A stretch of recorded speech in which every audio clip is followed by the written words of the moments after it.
We are at a lawn that we've done a few things on to try to revitalize the lawn. There's been some previous issues on the lawn that have inhibited some growth. There is some pretty heavy shade on this lawn due to the larger trees that have grown over time.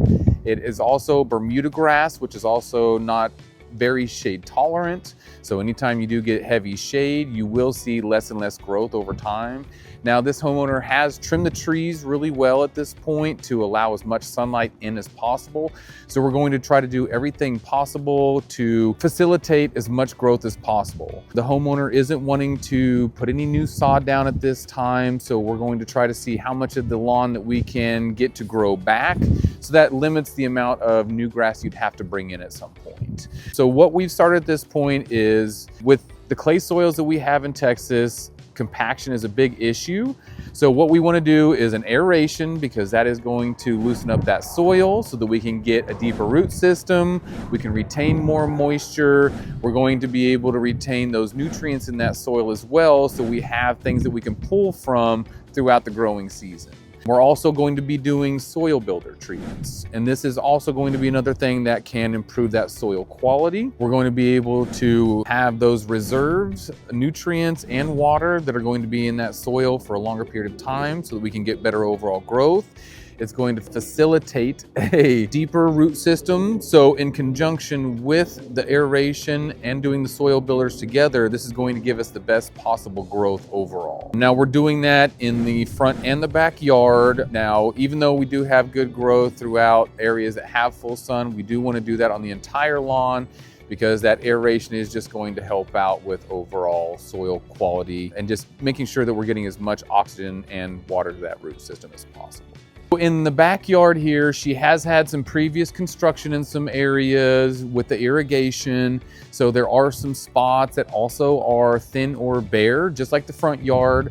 There's not quite as much shade issues in this back portion, but we are going to do the same thing in these areas to make sure that we can, once again, facilitate as much growth as possible, make sure that we can get all of this growth to fill in the areas that are thin.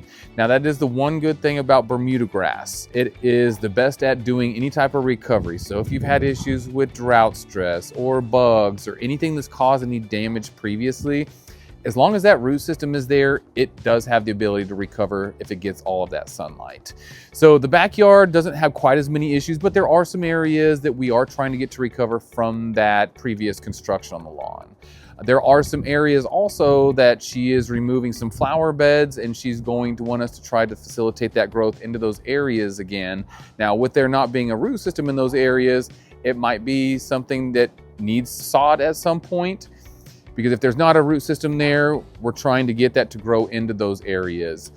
So it takes a lot longer to get that root system to spread into areas that doesn't have it previously. So we might have to do a couple of other things to try to get those areas to fill in, whether it's bringing in new sod or seed or something to get those areas to fill in as quickly as possible. Generally speaking, when we're taking on a lawn like this, we're probably looking at a full year to get as much recovery and all these areas to fill in, if that is possible at all.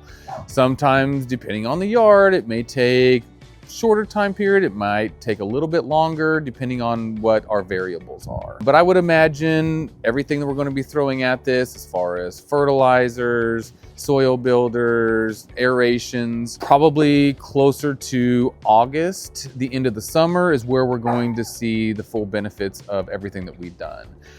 We will be doing periodic reviews on the lawn in between these. So I would imagine every 4 to 6 weeks, so that we can show that progress on the lawn and just showing you with everything that we're able to put on the lawn, the results that you're going to be able to get from that.